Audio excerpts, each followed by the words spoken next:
दुनिया का सबसे एडवांस्ड कहे जाने वाला फाइटर जेट अगर किसी देश में आकर खड़ा खड़ा जंग खाने लगे तो सवाल उठना लाजमी है। और यही हुआ है ब्रिटेन के F-35B फाइटर जेट के साथ, जो बीते 20 दिनों से केरल के तिरुवनंतपुरम एयरपोर्ट पर फंसा हुआ है। खराब मौसम में इमरजेंसी लैंडिंग के बाद से न उड़ सका ये जेट अब ब्रिटेन के लिए किरकिरी का कारण बन गया है। दुनिया हंस रही है और सोशल मीडिया पर इसकी तस्वीरें वायरल हैं। लेकिन हैरानी की बात ये है कि इसी बीच यूके सरकार ने 27 और F-35 खरीदने का ऐलान कर दिया है। तो आखिर क्या है पूरा मामला और क्यों अब ये लड़ाकू विमान बना चर्चा का विषय, आइए जानते हैं।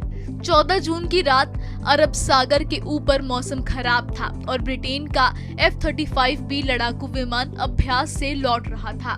मजबूरी में इस सुपर एडवांस्ड जेट को तिरुवनंतपुरम एयरपोर्ट पर इमरजेंसी लैंडिंग करनी पड़ी। लेकिन लैंडिंग के बाद जो हुआ वो ब्रिटिश डिफेंस टेक्नोलॉजी के दावों पर सवाल बन गया। 20 दिन बीत चुके हैं और ये फाइटर जेट आज भी वहीं खड़ा है, न उड़ रहा है न ठीक हो पा रहा है। पहले हाइड्रोलिक सिस्टम फेल हुआ, फिर स्टार्टिंग सिस्टम भी जवाब दे गया।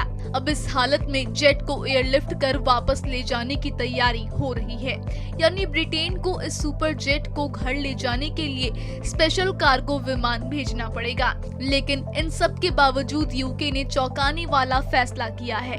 ब्रिटिश सरकार ने ऐलान किया है कि वे पहले चरण में 12 F-35A और फिर अगले फेज में 15 F-35B खरीदेंगे। कुल 27 नए जेट्स, यानी जो विमान भारत में उड़ नहीं पा रहा उसी का नया ऑर्डर। ब्रिटेन का लक्ष्य 138 F-35 फाइटर जेट्स की फ्लीट तैयार करने का है। इस पूरे मामले पर ब्रिटेन में भी सवाल उठ रहे हैं। सांसद बेन ओबेस जेक्टी ने इस पूरे मुद्दे को हाउस ऑफ कॉमन्स में उठाया और सरकार से जवाब मांगा। उन्होंने कहा कि 2 हफ्ते से ज्यादा वक्त से हमारा फाइटर जेट भारत में खड़ा है, ये टेक्नोलॉजी कितनी सुरक्षित है। जवाब में रक्षा मंत्रालय ने कहा, RAF सैनिक जेट की 24 घंटे निगरानी कर रहे हैं और सुरक्षा से कोई समझौता नहीं होगा। ये fighter jet HMS Prince of Wales aircraft carrier के साथ नेवल एक्सरसाइज में हिस्सा ले रहा था, लेकिन अब इसे एयरपोर्ट से खोलकर वापस ले जाने की नौबत आ चुकी है। ब्रिटेन इस जेट को लाने के लिए जो खर्च करेगा उसमें एयरपोर्ट पार्किंग से लेकर हैंगर चार्ज तक हर खर्च भारत को चुकाया जाएगा।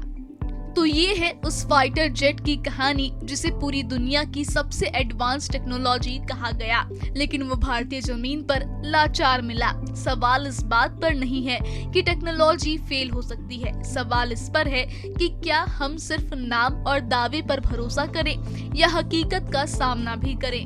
और सबसे बड़ा सवाल, क्या अब ब्रिटेन सच में तैयार है ऐसे ही और 27 सुपर जेट खरीदने के लिए?